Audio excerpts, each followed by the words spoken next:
Star Wars, the sequel era. A very divisive era, might I say. There were people who loved it, but then there were people who absolutely hated it. And you can just look through countless YouTube comments to prove that. But I'm not here to say, oh, I hate Disney, oh, I hate the sequel trilogy.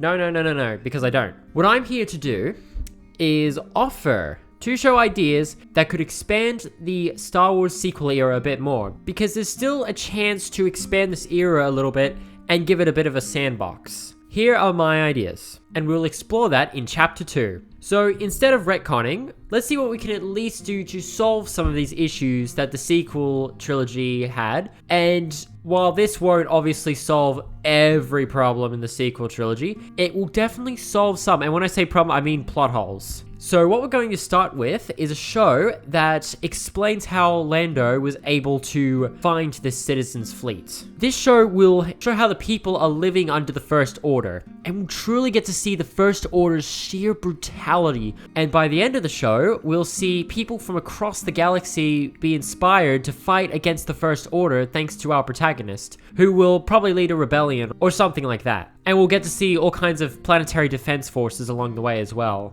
Some that are familiar and some that aren't familiar. And we'll just see how they fight against the First Order. Now, if that one isn't so favorable, that's fine, because I've got an even better one. And we'll explore that in Chapter 3, The New Republic.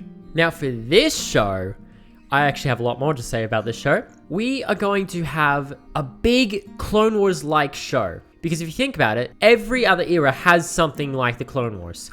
You have the prequel era, which obviously had the Clone Wars, but you also had Star Wars Rebels, which served as the Clone Wars version for the original trilogy era. But what we really don't have is a show for the sequel era. I mean, yes, there is Star Wars Resistance, but that only really covers the Resistance a little bit. More in Season 2 than Season 1.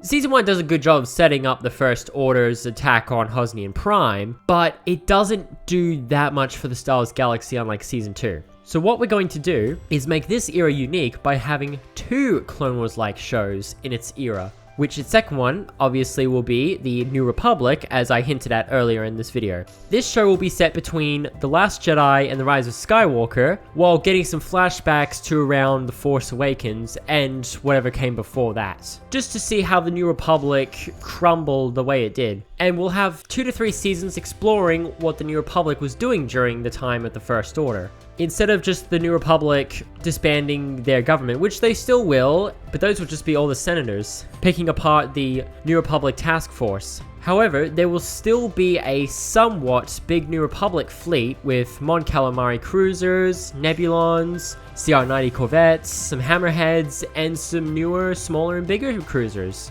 with the capital ship being a Starhawk class battleship known as the Unity, because there isn't any lore that has said the Unity was destroyed. So we're going to have it that it wasn't destroyed, and it's going to be the capital ship of this New Republic fleet. Now this will be the sole fleet that has decided they are not going to stand down while the First Order takes over the galaxy. They are going to fight against them, especially because Starkiller Base got destroyed. And we'll have it that they were inspired by the Resistance to fight back against the First Order. And the show will start with a political scene between the populists and the centrists, which is being referenced in the books and maybe some comic books. I'm not sure on that last one, but definitely books. But we'll just see the fallout between these two different sides of the New Republic Senate. And then we'll cut to the present, and we'll just show that not everyone in the New Republic gave up when the First Order came and destroyed the Hosnian system, though a good portion of the task force will have been disbanded.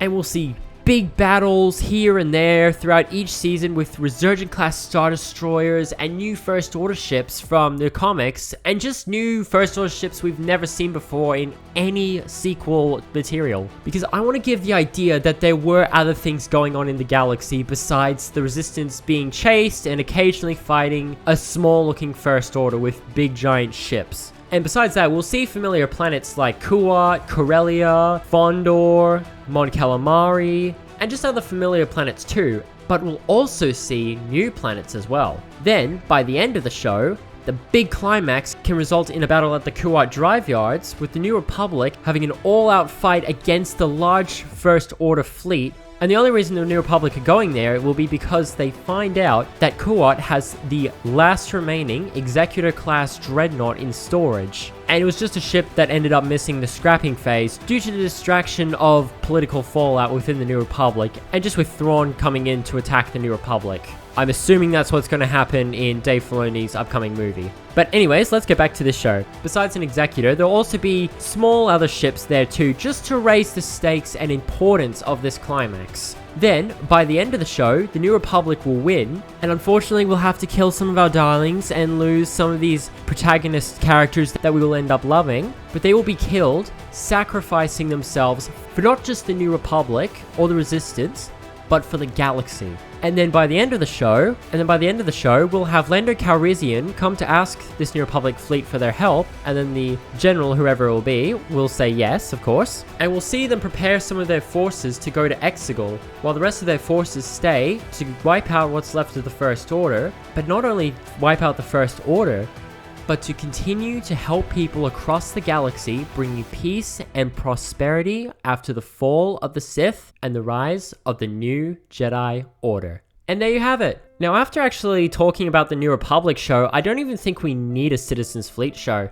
So honestly, I think this New Republic show could really do a lot more. It'll give a pretty good explanation as to where the military ships in the Citizens Fleet came from, but it'll also just give a sense that more was happening. And it'll also make sense when the First Order Star Destroyers randomly got destroyed after the Final Order fleet was destroyed. And obviously, this isn't going to solve every problem, like I said before, but it will certainly do a lot more for the Star Wars galaxy.